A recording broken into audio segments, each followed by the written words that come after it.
Good morning. Thank you for coming. I see a few more people coming in.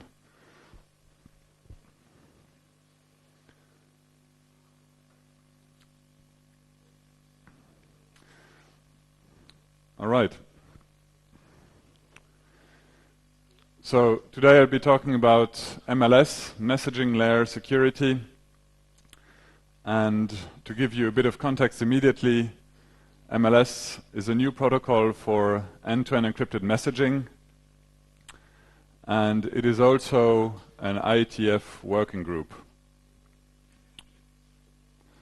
And the question is, why is this important now? And this is what I'm going to focus on during the talk.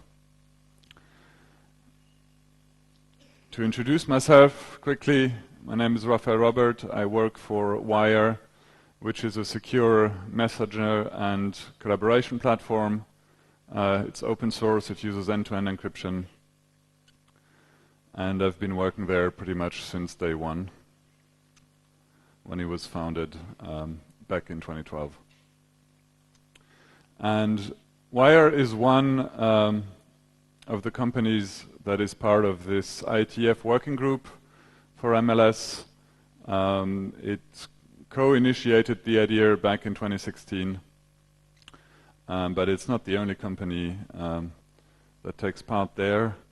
So we have a number of other companies you might recognize here, and most importantly, we also have a number of universities who take part in that working group, which is very important for new protocols. So first we're going to briefly look at the current status of where we are today with secure messaging. So we have a lot of secure messaging apps today, and some of you probably use some of them. Some of them use very similar protocols, but others are also different. But all of them more or less try to solve the same problem at the end of the day. And what is problematic is that because the protocols are different and the details are different, the levels of analysis are also really different across different messengers. And most of them maintain their own libraries. And so we have a bit of a zoo of different security levels, of different security properties. And if we take a step back, and look a bit at the history of security properties in secure messaging. So it really became popular in the 90s with PGP. Today we have OpenPGP as well, SMIME, for end-to-end encryption for emails. And the two properties that were introduced back then were confidentiality and authenticity. Confidentiality is simple. It simply means things are encrypted. Third parties cannot look into it. Authenticity means you know who sent it, you know who encrypted it, or you know who signed it. So this is the base layer of end-to-end encryption these days. Later on, there was the off-the-record protocol, I think around 2005, that added two new properties, forward secrecy and deniability. Forward secrecy means that messages that were encrypted in the past can no longer be decrypted in the future. If there is a compromise, an attacker gets some key material, that key material is not good enough to decrypt all of the messages from the past. Deniability is a very controversial property. Whenever I speak about it, there are about 50% of the people who say that it's a very important one to have. It's absolutely necessary. Others say that it's absolutely unnecessary. It's very divisive. And what it means essentially, on different levels, the idea is that messages, for example, can be authenticated in a way that the recipient understands that they're authenticated, but the recipient cannot prove it to a third party. That message was authored by a certain person. And then there are more fine-grained levels of deniability. For example, It could be deniable that a conversation ever happened as a whole. And so this was really coined by the off-the-record protocol, and they split up deniability in even more levels. And then we have the double ratchet algorithm, which is the basis for the Signal protocol these days. And that is essentially an adaptation of what the off-the-record protocol did in terms of security guarantees. And it also introduced a new one, which was called future secrecy. And these days, that is mostly referred to as post-compromise security in academic circles. The term is a little more telling what this is about. So you can think of it as the exact opposite of forward secrecy, where we care about messages from the past. With future secrecy or post-compromise security, it's about the future, as the name says. And the question there is, once a compromise has happened of an endpoint, is there a way to recover from that on the same device? And if yes, then you do have post-compromise security.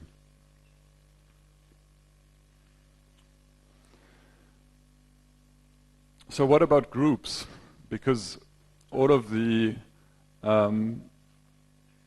protocols I've talked about so far, they're for one-to-one communication.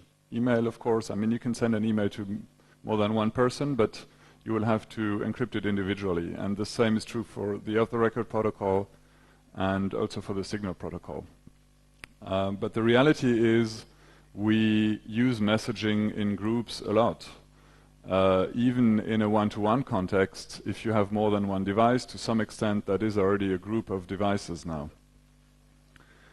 And the practical problem here is that pairwise protocols, as we call these one-to-one protocols, they cannot just be extended so that they can be used in groups. You cannot just add more endpoints to the two you already have. So you have to resort to something else to address that particular problem. And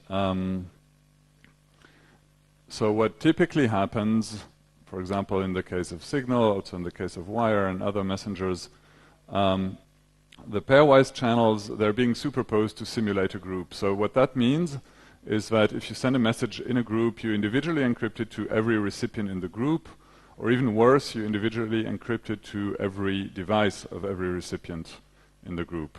So that is not very efficient. And so it might be that at the end of the day, because of these efficiency problems, you might go for a trade-off between security properties and scalability. And we're going to look into that in more detail later. So when you create a group on top of pairwise protocols, you do that at a level that is really above the initial protocol level. And so every messenger does this differently. Even if a messenger uses the same layer underneath, for example, there is a number of messengers now using the Signal protocol like WhatsApp and Facebook Messenger and others. What they do with groups on top of that is extremely proprietary. So you have this layer of the secure one-to-one protocol, and then you have this group management layer on top of that. And the one-to-one protocol is often quite well analyzed. Again, in the case of Signal, that is true also for other protocols. There's been some scrutiny also in academia, but the group management layer is typically not scrutinized at all. So if we go back to this idea of having a trade-off between security properties and good scalability, if we try to have a very simple chart here, PGP would be in the lower left corner because it doesn't really have modern security. It doesn't have forward security or forward secrecy or post-compromise security, and it doesn't scale well. Then there are these messengers that are based on protocols that are more modern in a one-to-one setting, and we call this client fan-out because it's the client fanning out the same message to all of the recipients. So they have modern security guarantees, but they still don't scale very well. And then we have a concept called sender keys, which in a way it's an adaptation of the Signal protocol. It's a hack used by WhatsApp, for example, by Facebook Messenger, also by Matrix. And the idea there is that they try to improve the efficiency a bit by sending out an encryption key to everybody in the group and using that key to encrypt future messages so that they don't have to individually encrypt them. They can only do it once. But sending out the key is still very expensive.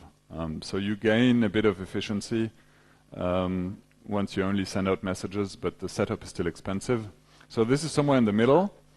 It scales a little better than the rest, but the security is not that great anymore because you tend to not rotate keys or only rotate keys when it's absolutely necessary, because it is still expensive. So the obvious question is, could we have anything in the upper right corner here, something that has very modern security but that also scales well in larger groups?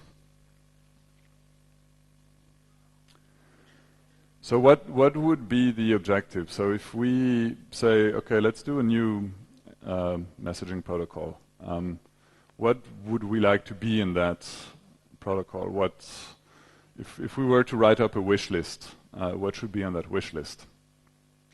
So if we start with the security properties, of course we want confidentiality and authenticity. That's the strict minimum. Obviously we want forward secrecy. We want post-compromise security. It sounds easy, but this is really what makes things actually quite difficult to have that. We want deniability. As I said, it's a very divisive thing, so maybe we want it just optionally, not for everybody. And then we also want groups. And we could come up with some new security properties. So for example, in a group it would be nice to have authentication of members in a group. Because right now, if you recall this group management layer, the way most messengers work is that there is no particular guarantee that all the clients in a group see the same set of members.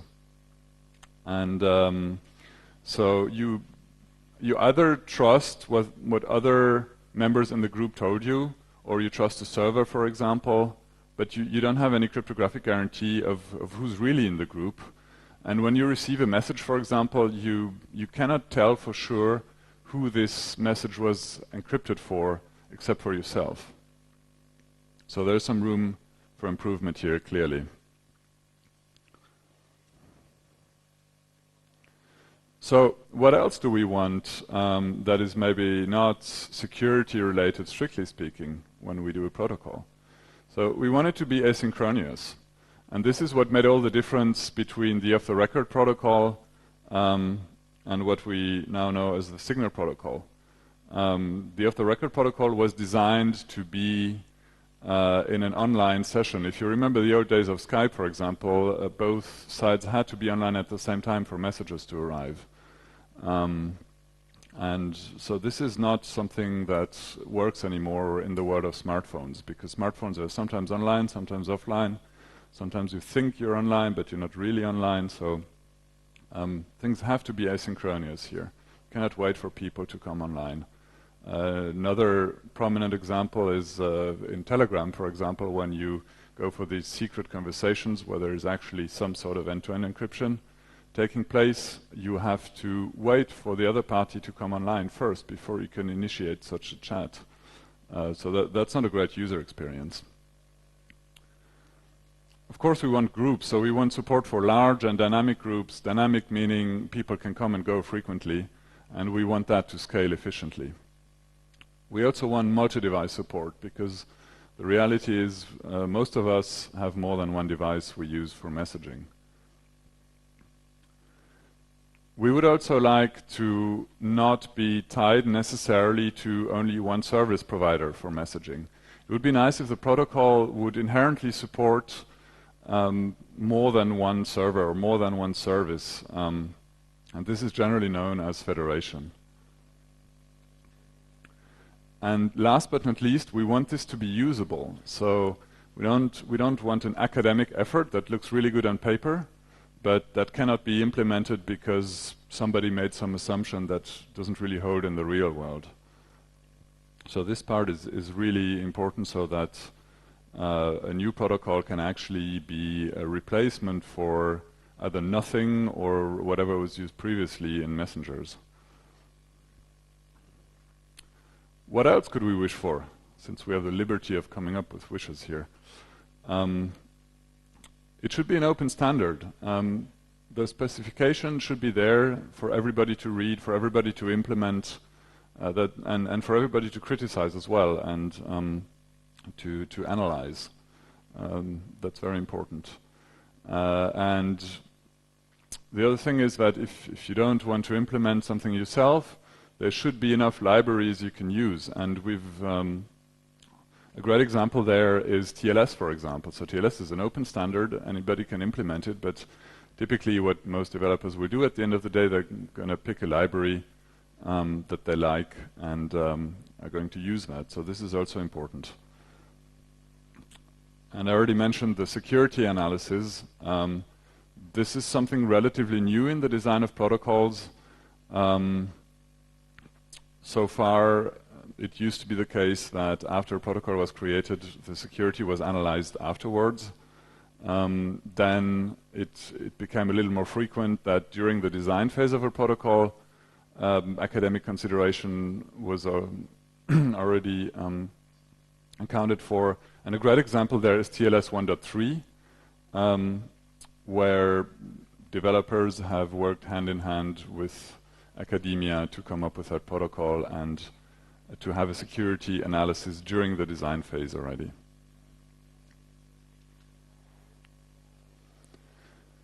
So now let's talk a bit more about MLS and see if MLS could potentially be the answer to this wish list and these questions. A very brief overview of the history. In 2015, an academic paper was published by the University of Oxford and Facebook, and they thought about solving the problem of having more efficient messaging in very large groups, and came up with the idea of using binary trees for that. So ART stands for asynchronous ratcheting trees. So that was the first foray on the scientific level. In 2016, a number of companies gathered, actually at the Wire office, incidentally, and they all agreed that there is a problem with messaging. We need an open standard, and we need it to be more efficient. And so a little less than 2 years later, in March 2018 at the IETF in London, there was the Birds of a Feather meeting, which is the inception of an IETF working group, and it became officially a working group in May 2018. And ever since, they've been regular meetings. So there are some analogies between MLS and TLS. It's not only the name. The idea is to take all the good ideas from the design process of TLS and to also apply that to MLS. So conceptually, if we look at the scope of TLS, we have a certain transport layer over which previously we would send message content like HTTP, SMTP, SIP, etc. And TLS fits right in there and adds security where previously there was no security. And it has one interface, essentially, and that is for authentication. So you all know that from TLS, there are certificates, you can verify them. There's certificate authorities. So there is, in a more abstract term, there is a PKI, and that is the interface to TLS. And so we want MLS to be similar in a way that we have a base layer where we now take TLS, or at least something similar, where we have some transport encryption between clients and servers, but it's not end-to-end yet. And then we have some application layer on top of that for typically messages, but it could be files, it could be other things. And so we want MLS to fit right in there, just like TLS does. We have the security protocol, and we have a similar interface for an authentication service, which again, like TLS is a little outside. So certificates are not part of TLS. They live next to TLS conceptually. And we want to have the same distinction here, so that on the server side of MLS, we only have two components. There is one authentication service, which is not particularly specified how it works. The whole idea is that it can provide some authenticity for users. So users could have signing keys, certificates, that's really up to the application. And then there is a delivery service, and the delivery service is really just a coordinator of messages. So users can have multiple clients, and we have some sort of a bus where messages are sent from a client to a server, and the server sends them out. And that's pretty much all that is happening on the server side. But there are also a lot of differences between MLS and TLS. So for example, TLS is conceptually a client-server protocol. So we have two endpoints. In MLS, we have a lot of endpoints. It's designed for groups.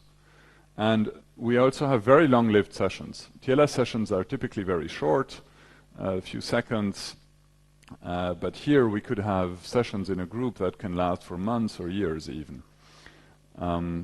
We also have a lot of mobile devices involved. And we have to design for that.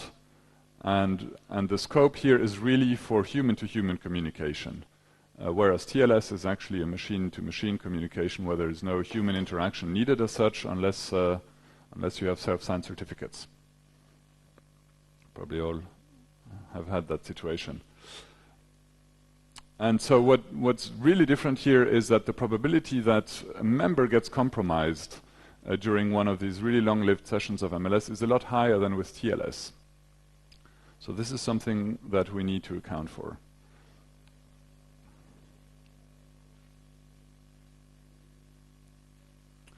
So going back to forward secrecy and post-compromise security, to put that in maybe more understandable terms, if we assume that at some point an endpoint will get compromised,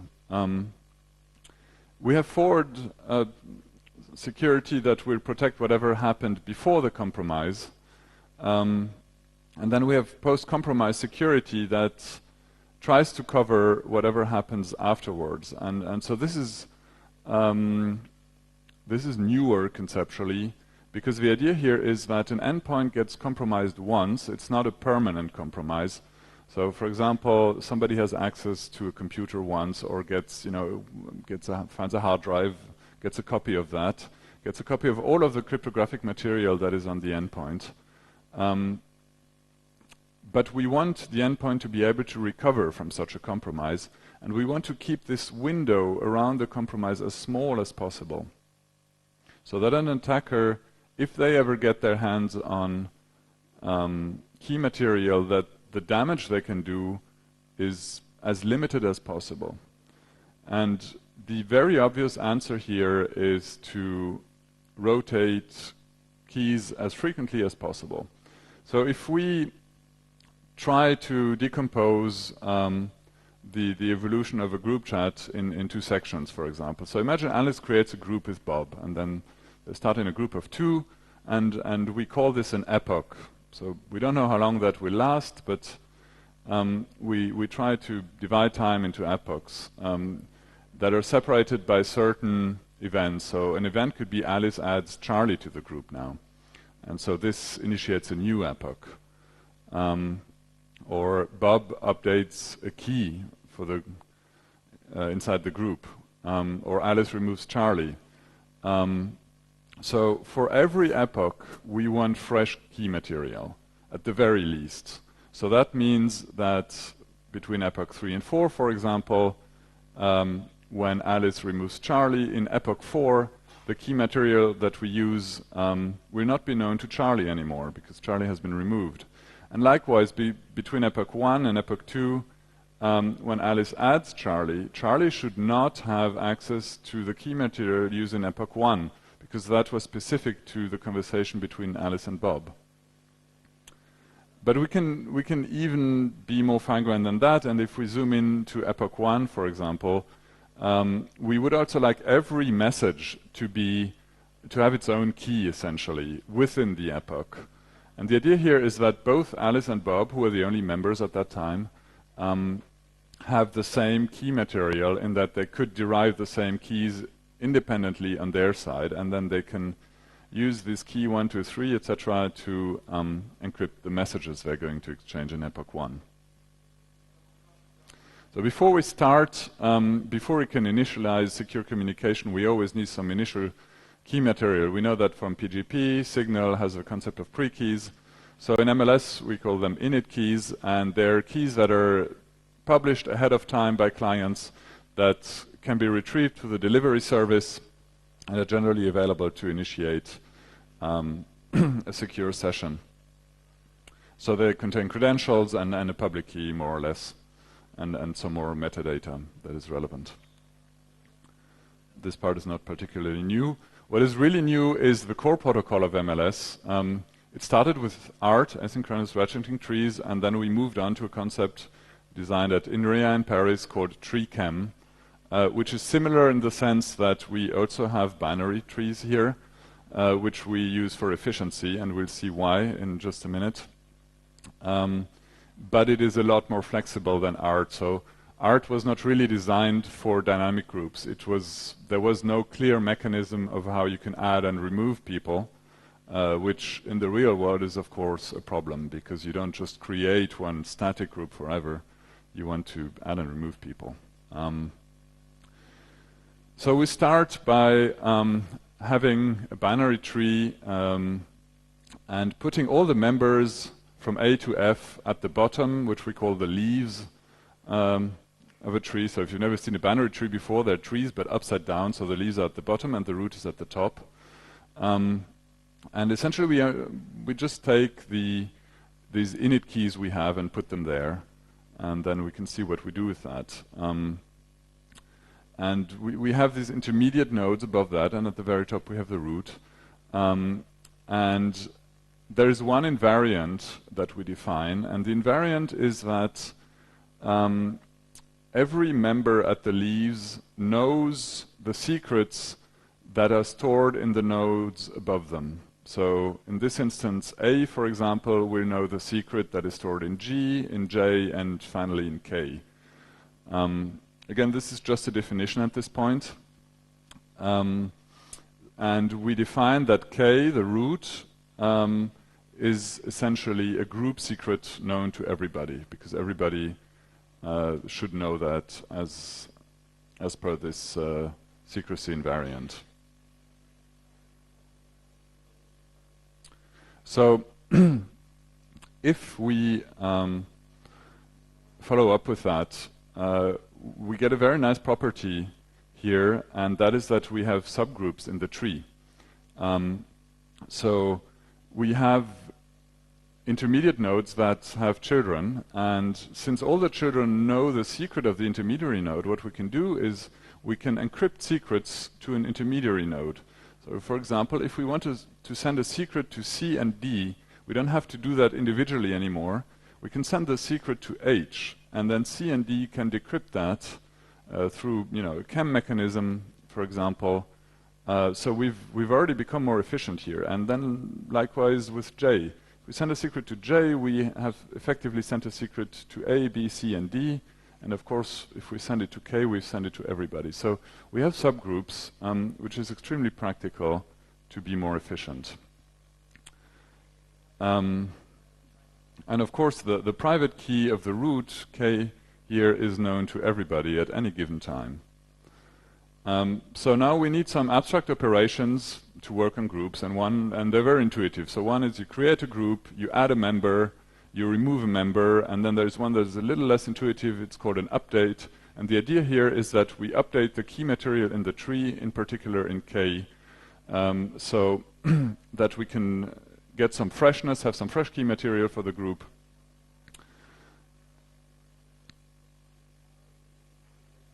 So let's look at this mechanism first for update.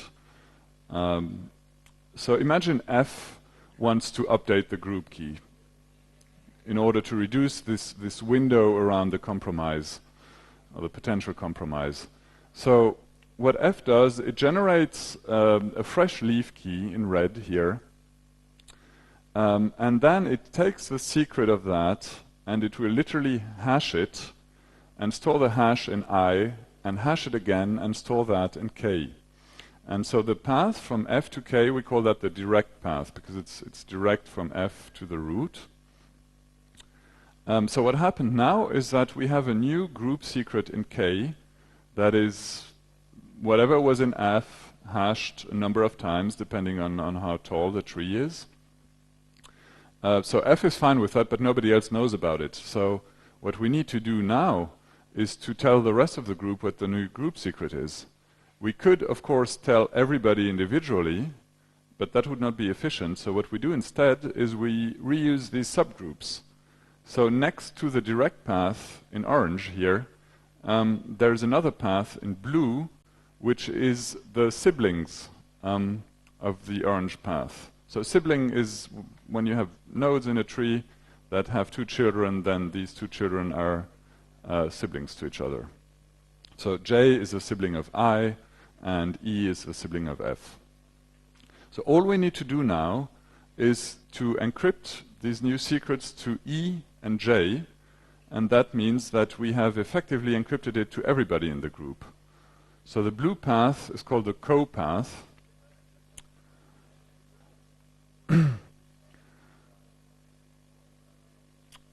So it's a little complicated when you see it for the first time, but after a while it starts to make a lot of sense. And so when we create a group, we create it with a completely empty tree where we only populate the leaves. And so the problem we have here is that this is not very efficient because we don't have these subgroups to encrypt to. So initially we have to do operations, again, individually to all n members of the group. But we can very quickly make it more efficient by actually having each leaf or each member do an update. And as they do so, they will populate their direct path all the way to the top. And if just a few of them do that, then the top of the tree gets populated very quickly. And you can again use these subgroups to reach a lot of members. So when we want to add a member to the group, we add their init keys at the leaves. And then they, in turn, when they come online, they will update. So what if we want to remove somebody from a tree? Say we want to remove D now. And A wants to do that. So A sends a message to the rest of the group, or to actually everybody, including D, saying, we want to remove D. Or I want to remove D. And so what we do now is that we have to erase some nodes here, because there is a secrecy invariant that says that everybody should know the secret on their direct path. Now, since we remove D, D is not allowed to know anything anymore, so we need to delete everything that is above D.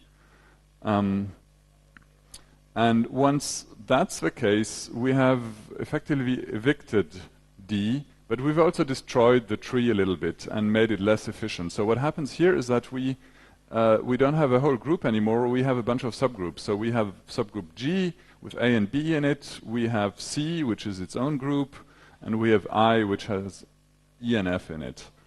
And in order to restore the efficiency here, we need an update again. So ideally C would do a key rotation if C was online, and that would restore everything except for the leaf node of D, and the whole thing would be efficient again. But it doesn't matter, it could also be anybody else in the group. In this case it would be A, because A was the one who initiated the deletion. And so when A does an update, then all the nodes above A will have values again. So we have two types of messages in MLS. One is the control messages, and these are the messages that actually control these base operations like create, add, update, and remove. And so the protocol mandates that these messages have to be in a certain order, because it does make a difference whether you add someone first or remove somebody else first. And also cryptographically, this is necessary because not all operations can be commuted. And then we have what you actually suspect in a messaging protocol. We have application messages that are typically text messages, but could be anything else. And those don't have to have this strict order. We can be a little more relaxed there because they're per sender. So first of all, the order only needs to be there per sender. It doesn't matter if two people speak at the same time in a group. Their messages are not going to interfere. Whereas on the per sender side, we just need to make sure that they're not completely out of order, but we can tolerate a little bit of confusion there. And so how do we ensure that the global order is guaranteed for the handshake messages? So this conceptually happens on the delivery service, meaning on the server side. So this is the one job the delivery service really has to do, and that is to make sure that there is no race condition between two members of a group trying to issue a handshake message. So we need that conflict to be resolved, and there has to be a winner and a loser. And if we go back to the efficiency problem a little bit, so this conceptually is what a full mesh looks like if we superpose these one-to-one connections. So this is the worst case that we don't ever want. So in pairwise sending, I already mentioned it briefly before. If we send out a message, we send it out n times in a group of n members, or n minus 1. If we have these sender keys efficiency optimization, then we send out the encryption key in O of n, and after that we can reuse it so that actual messages can be sent out in O of 1. And that is quite efficient. The problem here is that if somebody leaves the group, everybody else has to regenerate a new key for themselves, because you don't want the member who left the group to be able to still decrypt messages, obviously. So we need to rotate the key, and this is actually an O of n squared, which is really bad.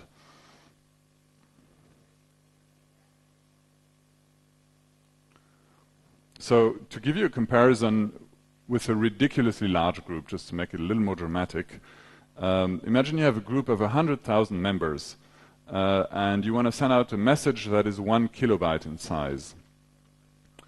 So with pairwise protocols, you have 100,000 cryptographic operations like Diffie-Hellman and symmetric encryption to do that, and the payload for this one message will be 100 megabytes. So this is not going to work, of course, on an old Android phone on a 2G network. With MLS, since the whole thing is now logarithmic, we have exactly 17 operations for the same group size and a payload of only 17 kilobytes. So this might actually work on the old Android phone. And if we look at that on a chart to compare things, so client fanout is always constant in the group size in n, that's the gray bars. The sender keys, they're very efficient in the last section, in the message sending. They do that in O of 1. But for removing someone or creating a group, they're very, very inefficient because they can go all the way to n squared, actually. And so the idea for MLS was to consistently be more efficient than either client fanout or sender keys, so that adding someone is really fast. Updating keys will depend on how populated the tree is, removing as well. So we're somewhere in between O of 1 and O of n. And again, sending out a message is super fast with MLS. And we never go beyond the O of n. That is really the worst case.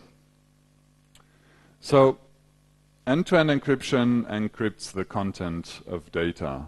So all we talked about was the protection of the actual content and the data. So in the context of a messaging protocol, the question is also important, what do we do with metadata? How much do we have? How much do we need, actually?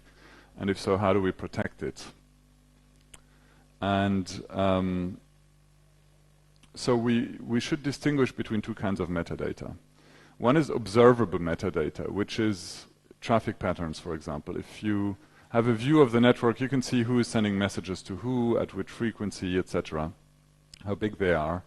and then there are persistent metadata. So persistent metadata is metadata that is typically on a server or at the very least on the client side. So observable metadata, that is out of scope for secure messaging protocol, because it's not something you can resolve at the protocol layer. It's something you resolve on the architectural layer with, for example, onion routing, Tor, mixnets. So this cannot be in the scope of MLS. Persistent metadata, however, that is much more interesting because we can put that in scope. And so typically servers will keep messages in queues until clients have fetched them.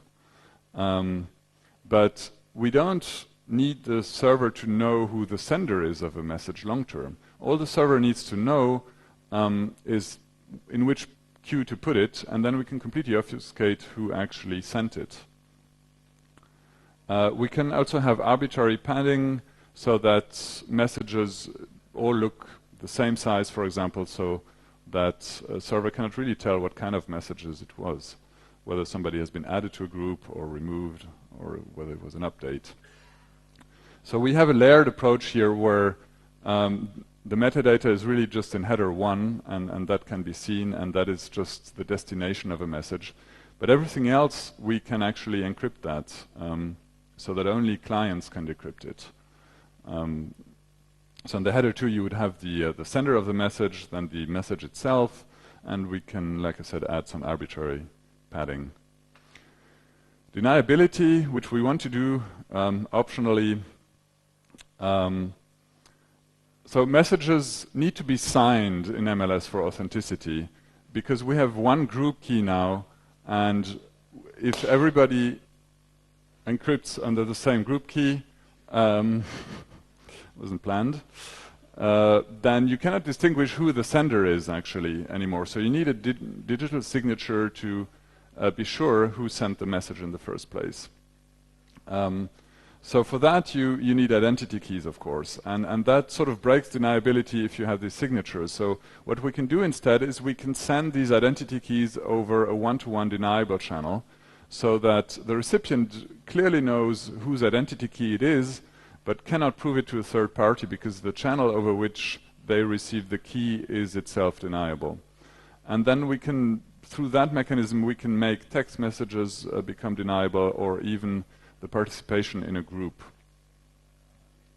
And all of that can be done optionally. And of course, like I said before, the messages are encrypted under a group key additionally, so a server, which is one of the potential third parties, cannot really look at any signatures either, even ephemeral ones or deniable ones. I also mentioned federation, and I will briefly go into this on a very high level. So what needs to be done if we don't want to be tied to just one delivery service? We have this very hard requirement that handshake messages, these control messages, need to be ordered, and this is really the only problem we have to solve here. So if we can distribute this problem over more than one delivery service, we actually have some kind of federation. So imagine if you have more than one delivery service here, in this case 3, the idea is that there can be 2 levels of federations, a very simple one without any particular redundancy. So for any group conversation, you pick one of the delivery services who is going to be responsible for that particular group conversation, and who's going to be responsible for the message ordering. And in a more advanced concept, there could be some redundancy where this responsibility could be transferred to another delivery service. In the end, I want to talk a little bit about business messaging as well, because so far what I said is both applicable to consumer messengers and business messengers.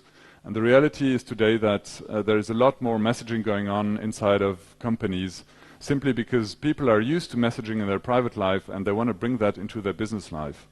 There's an increasing number of people who don't want to rely on emails anymore because it's just an old technology. So really millennials are the problem here. For them, emails is like fax for older generations, but I think that's a good evolution. So the problem with business messaging, however, is that there are few more restrictions that apply compared to consumer messaging. Despite the fact that the users really want the same sort of experience. So one is the encryption challenge, which we've covered now extensively, and that is a problem that it doesn't scale well in large groups so far. So this is why businesses are very hesitant to introduce messengers that are end-to-end encrypted because of efficiency reasons. The other aspect is the feature challenge. So business messengers these days, they don't really federate, which is a problem. So there are silos, and then people will still use emails because everybody has an email address. You can reach almost everybody over email. So this becomes more and more of a requirement that messengers are actually able to federate across organizations, across companies. So if we want to summarize now what we said in the beginning with the wish list, I think MLS becomes really close to what we want to have here. So it's aiming to be a new standard for secure messaging, especially in large groups. It should have these modern security properties like forward security and post-compromise security. It should be robust, usable, and have an open specification.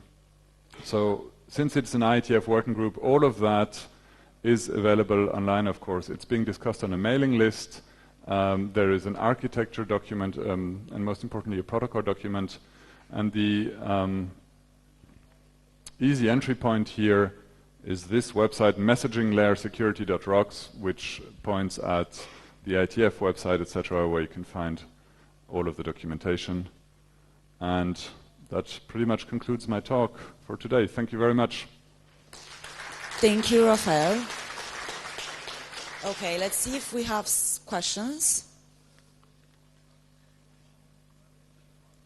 Okay. Hello, thank you for the presentation. My question is, because you are rotating the keys for each event, what happened with the messages that was sent in a past event? For example, if a new member comes to the group, he or she can't decrypt the past messages because it's another key. Right. So if you want to share information from a group, the past information, you can't. This is a problem, no? Right, so this is not solved at the protocol layer. You're absolutely right about that. Because this is simply a consequence of having forward secrecy. So the idea here is that the protocol itself should be the most secure, and then you can build something on top of the protocol to share the history and to relax the forward secrecy a little bit, if that is what you want to do in your application in the end.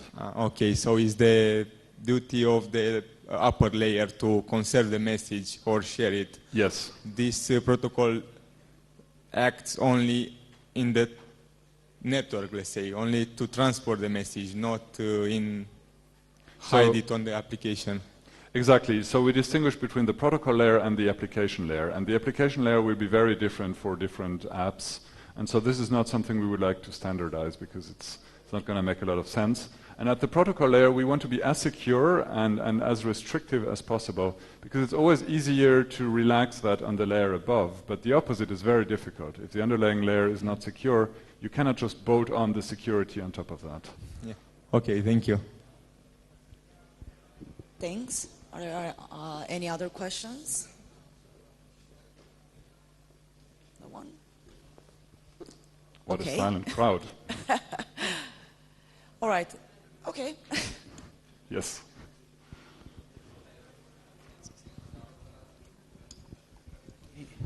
Hello. In the beginning of your presentation, you presented some of messaging application that all of us are using, some WhatsApp and Telegram and so on. My question is, in your opinion, which is the most secure and which is less secure? Well, I'm very, very biased. I work for Wire. So we try to actually be as secure as possible in the space of a collaboration messenger. But there are excellent websites. I think one is securemessaging.com, securemessagingapps.com, sorry. So somebody made the effort of going through all the so-called secure messengers and looking in detail at the properties and the promises and whether they're kept or not. So that would be a good starting point to compare. Thank you. One more?